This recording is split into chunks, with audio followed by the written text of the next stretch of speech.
You guys have probably heard of 21 Pilots, and if you haven't, I'm gonna take that as you lying because you probably have at some point in your life. Did you know they have lore? Like an actual story with a fleshed out setting and characters that spans multiple albums? Did you know they've been doing this since 2015?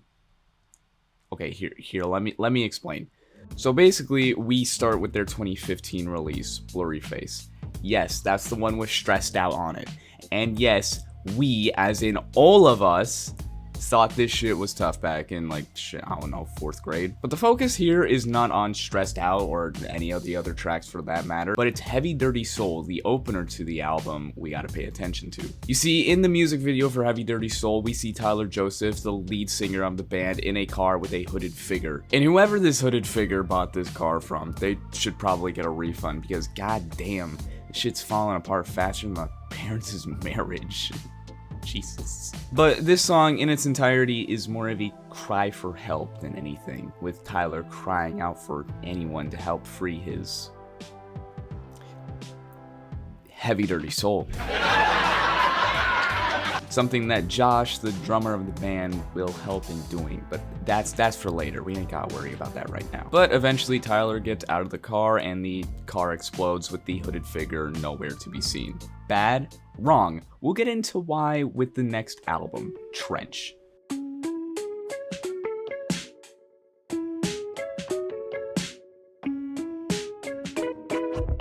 Trench is when the real world building begins to start. What we learn is that the story takes place on the fictional continent of Trench, with the main point of interest being the city of Dima. Dima is an impressive city led by 9 bishops. That hooded figure from the Heavy Dirty Soul music video, that was their leader, Nico. The bishops control the people of Dima via a hijacked religion known as Vialism, a religion that teaches that the only way to paradise is to kill yourself. Now that we have a setting in place, what's Tyler been up to? Starting with the opener for the album, Jumpsuit, Tyler looks to have been wandering Trench for some time now.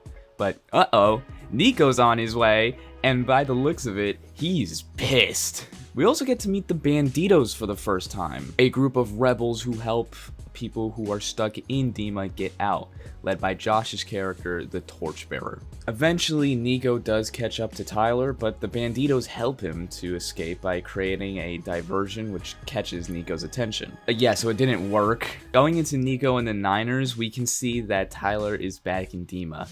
A big sad. But he's not done yet, as Tyler hatches an escape plan with the help of the Banditos.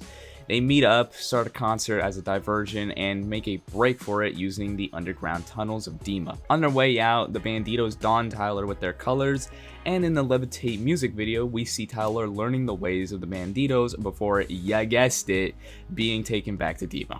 But this time, the bishops have a new use for Tyler. Hey, get that yaoi shit out of here.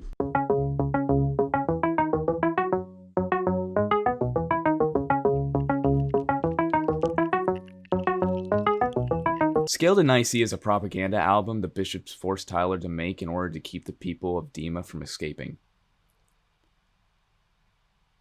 Also, Torchbearer is here for some reason. So, the bishops have Tyler under their control. All hope seems lost, right? Oh, that bishop just betrayed the other 9. Alright, so now let me explain one of the other powers that the bishops have. Seizing. Using 2 antlers, the bishops are able to control the dead, being able to use their dead bodies as puppets. This is where Keons comes in, one of the other 9 bishops, as he seizes a dragon named Trash to help Tyler and Torchbearer escape.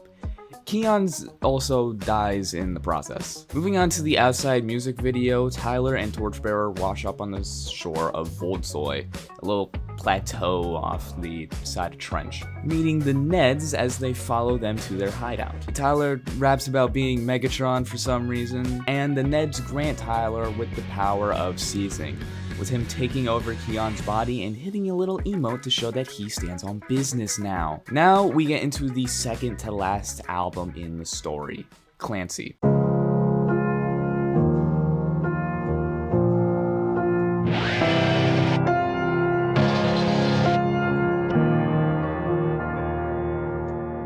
Starting with the album's opener, Overcompensate, Tyler takes up the mantle of Clancy, with him hosting a concert within Dima showing the citizens still trapped there with the lies of the bishops and ways to escape to join up with the Banditos. By the end of the video, we learn that Clancy was never in Dima to begin with and was instead seizing, further proving his points as fact. We cut to Clancy and Torchbearer where they finally meet back up with the Banditos. In navigating, Clancy is led to a bonfire which... wait, hold up. Wait, what? Yeah, so the Torchbearer that's been following Clancy around since Skilled and Icy, yeah, he's never been real. It's simply an imaginary figure made to help Clancy keep going. But aside from that, the two reunite and Torchbearer gives Clancy his mask. Ending this album off, we move to Paladin Strait, where we see Clancy and the Banditos preparing to storm Dima and finally put an end to the Bishop's reign. The Bishops, sensing the approaching battle, use their power to raise the dead to fight for them. And so the battle ensues, with Clancy sneaking past to face the Bishops one-on-one. Clancy, now within the walls of Dima, scales the towers the Bishops are hiding in and defeats them pretty effortlessly. That is until Nico arrives, which segues us into the last album, Breach.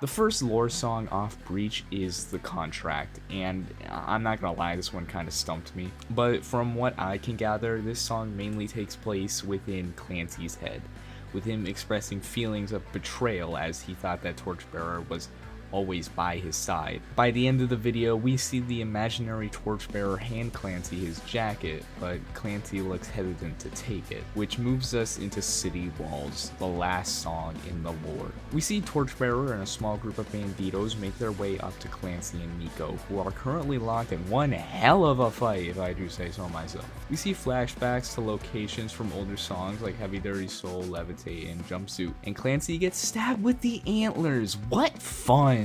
Now all hope seems lost, right? Wrong again, as Clancy gets back up. He's done running from Nico, and using the power of the logo for the band, finally defeats Nico, and Dima and Trench can rest easy knowing that the Bishop's tyrannical reign is over and everything is good and happy. And why is there still 5 minutes left of the video?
It's on site now. Yeah, so Clancy becomes the new leader of the Bishops, starting the cycle of tyranny all over again.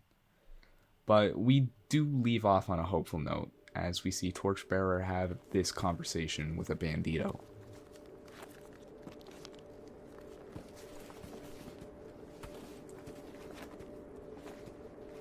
What now?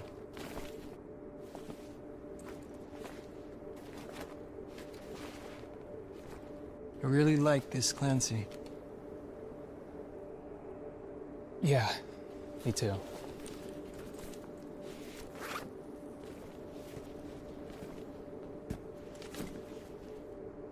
But that's not Clancy up there anymore. He's out there somewhere. And we will try again. Again?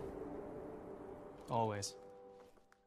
And that's where the story ends. While sad, I do feel like this ending fits with the themes that have been told to us throughout. If you haven't figured it out by now, the story of 21 Pilots is heavily rooted in the battle of mental illness. This mainly comes from the fact that Tyler Joseph has dealt with depression and suicidal thoughts before. So it makes sense that the story acts as a metaphor for dealing with mental illness, with Dima acting as a physical representation of this struggle and the Banditos being the people in life who can help you through these struggles, whether that be friends, family, or whoever else. In my eyes, I take the ending like this. The struggle of mental illness is eternal. It's not guaranteed that it'll go away forever. Therefore, Dima is eternal. But despite that, no matter how bad the fight is, you'll always have a torchbearer by your side to help you leave the city.